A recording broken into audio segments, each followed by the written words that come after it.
அம்மா உணவு வந்தா சார் இன்ஸ்பெக்ஷனுக்கு இதெல்லாம் பீர் பாட்டில் சரக்கு பாட்டில் டெய்லி உள்ளே வந்து குடிச்சிட்டு இருப்பாங்க. டெய்லி அவங்க க்ளீன் பண்ணும்போது பாட்டில் எடுத்துருக்காங்க. எனக்கு 2 மணிக்கு 4 பாட்டில் கிடக்குதுங்க சார். கொஞ்சம் பாருங்கள் சார், நம்ம ஆளுங்களையும் கொஞ்சம் அப்பப்போ விசிட் பண்ண சொல்லுங்கள் சார்.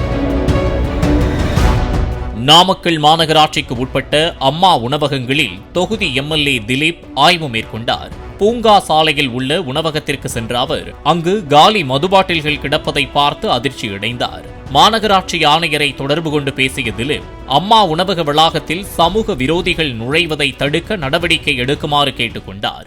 அம்மா உணவு வந்தா சார் இன்ஸ்பெக்ஷனுக்கு இதெல்லாம் பீர் பாட்டில் சரக்கு பாட்டில் டெய்லி உள்ளே வந்து குடிச்சிட்டு இருப்பாங்க. டெய்லி அவங்க க்ளீன் பண்ணும்போது பாட்டில் எடுத்துருக்காங்க. எனக்கு 2 மணிக்கு 4 பாட்டில் கிடக்குதுங்க சார். கொஞ்சம் பாருங்கள் சார், நம்ம ஆளுங்களையும் கொஞ்சம் அப்பப்போ விசிட் பண்ண சொல்லுங்கள் சார்.